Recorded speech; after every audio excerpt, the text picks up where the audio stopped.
Bismillahirrahmanirrahim. Assalamualaikum warahmatullahi wabarakatuh.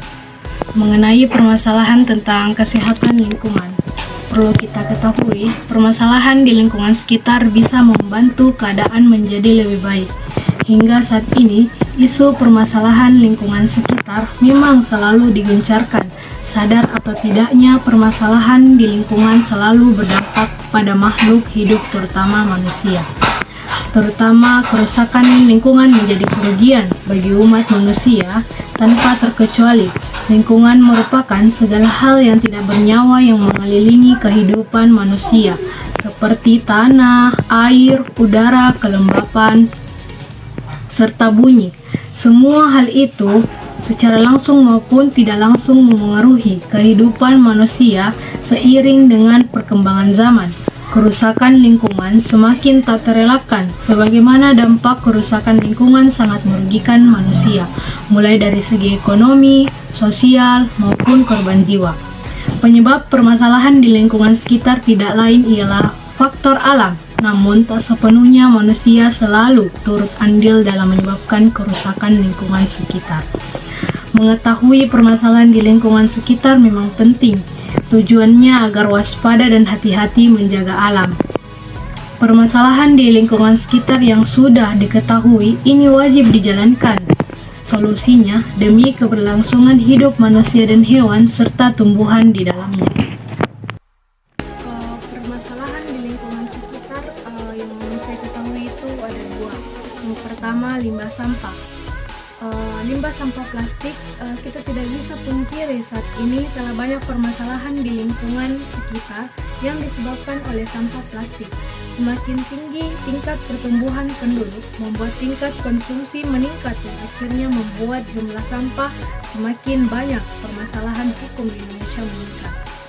Hal inilah yang menjadi permasalahan di Indonesia karena belum ada solusi untuk menanggulanginya.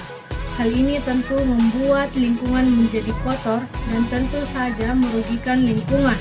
Untuk mengantisipasinya, berikut solusi yang bisa dilakukan dalam menyikapi limbah sampah. Yang pertama, membuat tempat pembuangan sampah terpadu yang lokasinya strategis dari pemukiman warga.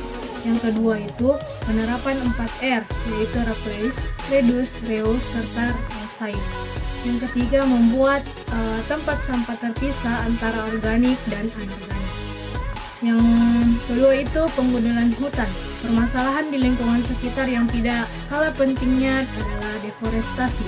Pembukaan hutan untuk pengembangan sektor perkebunan, terutama sawit, menyebabkan pelepasan karbon ke bumi sehingga meningkatkan perubahan suhu bumi.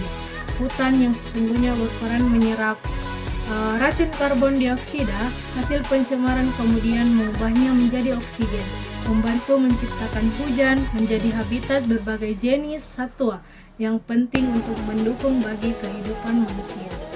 Hancur digantikan tanaman monokultur, padahal tanaman monokultur tidak akan mampu berperan seperti mendukung pemenuhan kebutuhan hidup manusia. Hutan yang sesungguhnya berperan menyerap racun karbon dioksida hasil pencemaran, kemudian mengubahnya menjadi oksigen, membantu menciptakan hujan, menjadi habitat bagi berbagai jenis satwa yang penting untuk mendukung bagi kehidupan manusia. Hancur digantikan tanaman monokultur, padahal tanaman monokultur tidak akan mampu berperan seperti hutan di dalam mendukung pemenuhan kebutuhan hidup manusia. Solusinya yaitu mengatasi ialah dengan menekan laju pembelakan hutan, menjaga hutan-hutan yang tersisa dengan hukum yang kuat demi kelestarian dan lingkungan yang tetap terjaga hingga mewariskannya ke anak cucunya.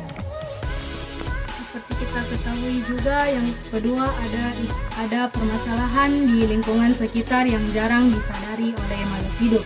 Yang pertama itu pemanasan global, di mana masalah ini sepertinya tidak hanya terjadi di Indonesia saja, namun juga di berbagai negara-negara di dunia. Bahkan dampak pemanasan global sudah mulai terlihat di daerah kutub yang mulai mencair, sehingga menyebabkan ketidakseimbangan lingkungan. Untuk mengatasi pemanasan global tersebut, tentu saja kita harus mengurangi penggunaan gas-gas kimia yang bisa merusak lapisan ozon dan atmosfer seperti gas freon yang ada pada AC atau pendingin udara. Yang kedua ada polusi. Polusi atau pencemaran lingkungan hidup merupakan permasalahan di lingkungan sekitar yang kerap kali dibicarakan. Polusi udara, air, dan tanah memerlukan waktu jutaan tahun agar dapat normal kembali. Sektor industri dan asap kendaraan bermotor adalah sumber pencemaran utamanya. Logam berat, nitrat, dan plastik beracun bertanggung jawab atas berbagai pencemaran yang ada. Sementara itu polusi air disebabkan oleh tumpahan minyak, hujan asam, limpahan perkotaan. Di lain pihak, pencemaran udara disebabkan oleh berbagai gas dan racun yang dikeluarkan oleh industri dan pabrik-pabrik serta sisa pembakaran bahan fosil. Pencemaran tanah terutama disebabkan oleh limbah industri yang merusak unsur hara dan zat nutrisi di tanah yang penting bagi tumbuhan. Selanjutnya permasalahan yang terakhir yaitu permasalahan di lingkungan sekitar yang harus kita waspadai, yaitu meledaknya populasi umat manusia. Kelebihan populasi juga dapat berpengaruh secara langsung pada permasalahan di lingkungan sekitar. Populasi planet ini mencapai tingkat yang tidak berkelanjutan karena menghadapi kekurangan sumber daya seperti air, bahan bakar, dan makanan. Pertanian intensif yang bertujuan untuk meningkatkan produksi makanan dengan menggunakan pestisida justru pada akhirnya menimbulkan masalah baru. Kerusakan itu berupa menurunnya kualitas tanah dan kesehatan manusia. Salah satu solusinya dengan menerapkan program keluarga yang berencana yang dapat membantu laju peningkatan populasi umat manusia. Untuk itu, tips menjaga lingkungan agar tetap sehat dan nyaman yaitu buanglah sampah pada tempat dan waktunya, membersihkan selokan-selokan, berkegiatan gotong royong, dan mengumpulkan sampah. Itu saja dari saya. Akhir kata dari saya, mari bersama-sama mengurangi sampah dan jagalah kebersihan lingkungan sekitar agar terhindar dari penyakit dan penyebaran virus corona. Wassalamualaikum warahmatullahi wabarakatuh.